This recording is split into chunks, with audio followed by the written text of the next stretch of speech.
ஆண்டவரும் இரட்சகருமான இயேசு கிறிஸ்துவின் ஈடு இணையற்ற நாமத்தில் அன்றென்றுள்ள அப்பம் வாசகர்களுக்கு எங்கள் அன்பின் வாழ்த்துக்கள். 2025 ஆண்டு ஜூன் மாதம் 15ஆம் தேதி ஞாயிற்றுக்கிழமைக்குரிய தின தியானம். இன்றைய தலைப்பு துரத்துவீர்கள். லேவியராகமம் 26:7 சொல்லுகிறது, உங்கள் சத்துருக்களை துரத்துவீர்கள். துரத்துவீர்கள் என்று கர்த்தர் அன்போடு நமக்கு வாக்களிக்கிறார். நாம் சத்துருக்களால் துரத்தியடிக்கப்படாமல் கர்த்தர் தருகிற பலத்தினாலே நாம் அவர்களை துரத்தி முறியடிப்போம். ஒரு வழியாய் நமக்கு விரோதமாய் வருகிறவர்கள் 7 வழியாய் புறப்பட்டு ஓடுவார்கள். சேனைகளின் கர்த்தர் நம்மோடு இருக்கிறதுனாலே நமக்கு விரோதமாய் உருவாக்கப்படும் எந்த ஆயுதமும் வாய்க்காதே போம். ஒரு முறை ஒரு காவல்துறை அதிகாரி திருடன் ஒருவனை துரத்தி சென்றார். அந்த அதிகாரி ஓட்டத்தில் வல்லுநர்தான், சிறப்பாக ஓடி தங்கப் பதக்கங்களை பெற்றவர்தான். ஆனால் திருடனின் வேகமோ மிக அதிகமாயிருந்தது. அந்த அதிகாரி ஆச்சரியப்பட்டு ஒலிபெருக்கியில் கீழ்க்கண்டவாறு அறிவித்தார், உன்னை கைது செய்ய விரும்பவில்லை, உன்னுடைய ஓட்டத்திறமை அரசாங்கத்திற்கு தேவை, ஆகவே நின்றுவிடு என்றார். அந்த திருடனும் அதை கேட்டு நின்றான். தன்னுடைய வறுமை நிமித்தம் திருடினதை ஒப்புக்கொண்டான். நீதிபதியிடம் மன்னிப்பு பெற்று அரசாங்கத்தில் வேலைக்கு சேர்ந்தான். பிற்காலத்தில் அவன் மிகவும் சிறந்த ஒரு காவல் அதிகாரியாக விளங்கினான். எல்லா திருடர்களையும் வேகமாக துரத்தி பிடித்து அரசாங்கத்திற்கு சிறப்பான சேவை செய்தான். ஒரு காலத்தில் நாமும் துரத்தப்பட்டவர்களாகவே இருந்தோம். பாவங்களும் சாபங்களும் நம்மை துரத்தின.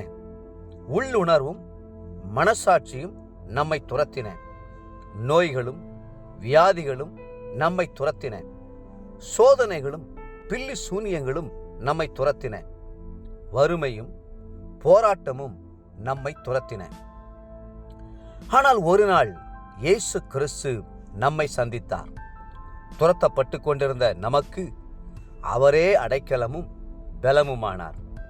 நம்மை திடப்படுத்தி தைரியப்படுத்தி வாக்குத்தத்தங்களை கொடுத்து தமது உன்னத பலனினால் நம்மை நிரப்பினார். ஆகவே இனி நாம் துரத்தப்படுபவர்களாய் இராமல் அசுத்த ஆவிகளை துரத்துகிறவர்களாய் மாறிவிட்டோம். அவருடைய வாக்குத்தத்தங்களை விசுவாசித்து தெய்வீக பலத்தில் வல்லவர்களானோம்.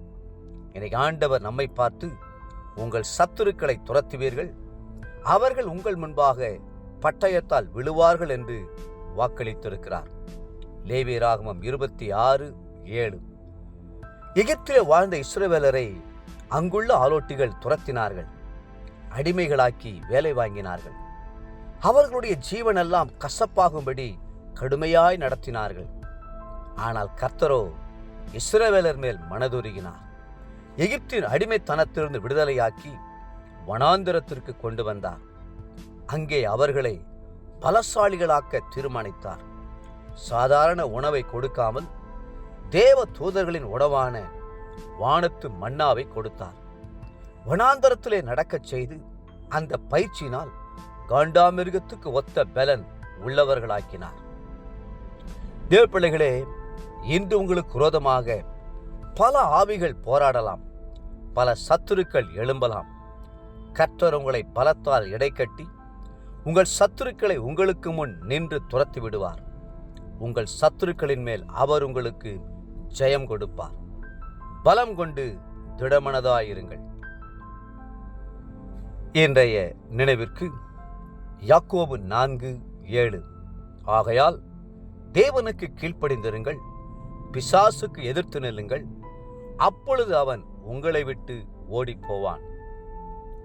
இன்றைய வேத வாசிப்பு காலை நெகேமியா 1, 2 மற்றும் 3 அதிகாரங்கள்.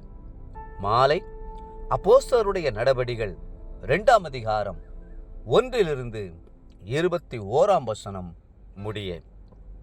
அன்புக்குரிய அன்றென்றுள்ளப்பம் வாசகர்களே, மீண்டும் உங்களை வாழ்த்துகிறோம். கர்த்தருடைய பலத்தினால் பிசாசுகளை துரத்துங்கள். கர்த்ததாமே உங்களை ஆசீர்வதித்து மென்மேலும் உயர்த்துவாராக. ஆமென்.